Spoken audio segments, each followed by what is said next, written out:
व्यसन हे स्वतःबरोबरच इतरांच्याही आयुष्याची वाताहत करते. या व्यसनामुळे मनुष्य स्वतःचे शरीर पोखरून तर घेतोच, शिवाय इतरांचे मानसिक आरोग्यही बिघडवून टाकतो. हे व्यसन कधीकधी इतके घातक असते की गंभीर गुन्हा घडून तुरुंगात जाण्याची वेळ येते. या घटनेत मात्र व्यसनी भावामुळे लहान भावाला तुरुंगात जाण्याची वेळ आली. मोठ्या भावाचे कृत्य व त्याचे व्यसन यामुळे लहान भावाने खुनासारखा गुन्हा केला आणि तो तुरुंगात जाऊन बसला. त्याची ही हकीकत. सोलापूर जिल्ह्यातील मंगळवेढा तालुक्यामध्ये नंदेश्वर नावाचे गाव आहे. या गावातील मोरे वस्ती येथे माळू गृहस्थ धोंडीबा मोरे हे 60 वर्षाचे आपल्या कुटुंबासह राहतात. त्यांचा मोठा मुलगा कृष्णात हा 37 वर्षाचा असून तो विवाहित आहे. त्याला 2 मुले आहेत. 2020 सालापासून कृष्णातला दारूचे व्यसन लागले. ते व्यसन वाढतच गेले. व्यसनाधीन होऊन कृष्णात पत्नीसोबत वाद घालत असे. त्याला कंटाळून त्याची पत्नी एका मुलाला घेऊन आपल्या माहेरी निघून गेली. एक मुलगा त्याच्याजवळच नंदेश्वर येथे राहत होता. त्याचे सारे काही त्याचे आजोबा माळू हे पाहत होते. कृष्णात हा दारू पिऊन त्रास देत असल्यामुळे त्याचा लहान भाऊ दत्तात्रेय वय 25 हा दुसऱ्या गावात राहून काम करत होता. काही महिन्यापूर्वी दत्तात्रेय हा आपल्या घरी आला होता. त्याला वाटले आपल्या भावाचे व्यसन कमी झाले असेल, पण ते काही कमी झाले नव्हते. त्याचा घरादाराला त्रास होतच होता. शुक्रवार दिनांक 10 एप्रिल 2026 रोजी रात्री 10 वाजता कृष्णात हा दारू पिऊन घरी आला. यावेळी त्याने मुलगा यश यास मारहाण करण्यास सुरुवात केली. तेव्हा घरातील सर्वांनी त्याला यशला मारू नको असे सांगितले. त्यावेळी कृष्णात म्हणाला, तो माझा मुलगा आहे, मी काहीही करेन असे म्हणतच त्याने बाहेर जाऊन कुऱ्हाड आणली.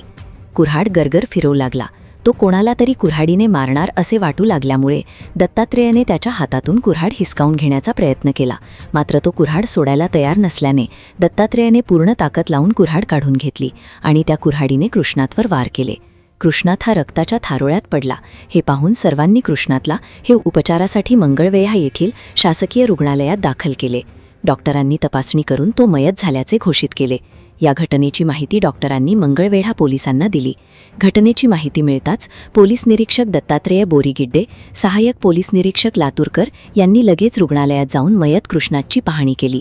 तसेच घटनास्थळ आणि मृतदेहाचा पंचनामा केला. शवविच्छेदन झाल्यानंतर मृतदेह नातेवाईकांच्या स्वाधीन केला. कृष्णात माळू मोरे वय 37 रा मोरे वस्ती नंदेश्वर तालुका मंगळवेढा जिल्हा सोलापूर खून प्रकरणी वडील माळू मोरे यांनी दत्तात्रेय माळू मोरे वय 25 याच्या विरुद्ध मंगळवेढा पोलीस ठाण्यात फिर्याद दिली. त्यानुसार गुन्हा रजिस्टर नंबर 259/2026 भारतीय न्यायसंहिता कलम 103(1) प्रमाणे गुन्हा दाखल केला. पोलिसांनी दत्तात्रेय याला अटक केली.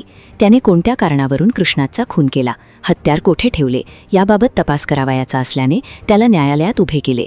न्यायाधीशांनी 3 दिवसांची पोलीस कोठडी सुनावली.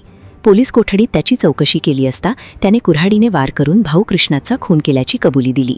त्याने सांगितले की कृष्णात हा पुणे येथे नोकरी करत होता. त्यांचा विवाह केल्यानंतर तो तेथेच राहत होता. गावाकडे दत्तात्रेय आणि वडील शेती करत होते. कृष्णातचा संसार सुखाचा चालू होता. त्याला 2 मुले झाली. सन 2020 रोजी करोनामुळे लॉकडाऊन पडले. यामुळे कृष्णात काम करत असलेली कंपनी बंद करण्यात आली. कंपनी बंद झाल्याने तो नंदेश्वर गावी कुटुंबासह आला. येथे आल्यानंतर त्याला कोणतेही काम नव्हते. तरीही सर्वजण आनंदात जीवन जगत होते. मित्राच्या संगतीने मात्र कृष्णात दारूचे व्यसन लागले. यामुळे पती पत्नीत वाद होऊ लागले. कृष्णा हा दारू पिऊन भांडण करत असल्याने त्याची पत्नी एका मुलाला घेऊन माहेरी जाऊन राहिली. तरीही कृष्णात घरात भांडण करत होता. यामुळे दत्तात्रेयही परगावाला नोकरीसाठी गेला. काही महिन्यापूर्वी गावी तो घरी आला. भावामध्ये कोणतीही सुधारणा झाली नव्हती. शुक्रवार दिनांक 10 एप्रिल 2026 रोजी त्याने रात्री 11 वाजता भांडण करण्यास सुरुवात केली.